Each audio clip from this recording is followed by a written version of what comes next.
biggest issues we see a lot of times is people just don't know how to trip plan anymore. So we try to make that easy for you.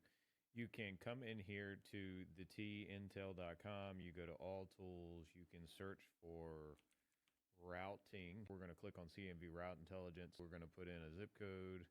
We're going to put in our destination zip code. We'll make it Chicagoland. Let's add in a hectic spot like DC. And we're going to change the height of our vehicle to 12 foot. We're going to make our weight 105. We're going to make ourselves hazmat nuclear. And we're going to analyze the route. You got bridge alerts. You got hazmat alerts on this route and how many days it's going to take you to drive it.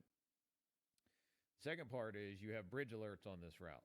So the red are going to be your bridge alerts. And there are a number of bridge alerts where you are going to be too low at 12 foot.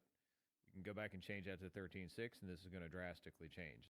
If you are nuclear on this route at 12 foot and 105,000 pounds, you are going to have restrictions in DC through the Hampton Roads Bridge Tunnels, Modern Merrimack Bridge Tunnels. Last thing that we added here is hours of service. It's going to basically say if they leave the Hampton Roads area and they're heading to Chicago, they're going to have to take a 30-minute break around this area if they don't stop for fuel or anything else on the way, because you have to have a 30-minute break within so many hours starting your day.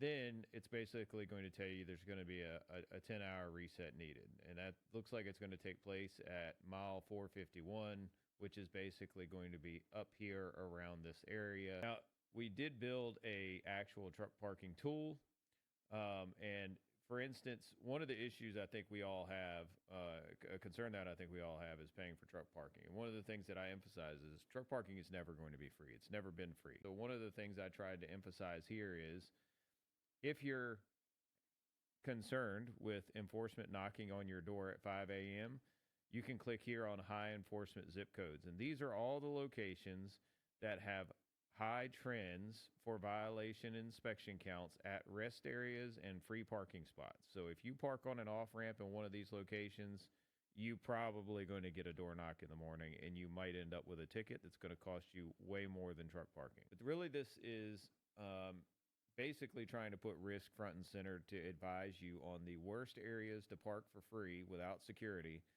how to better plan your trip, and basically guide you through how long it's going to take a trip.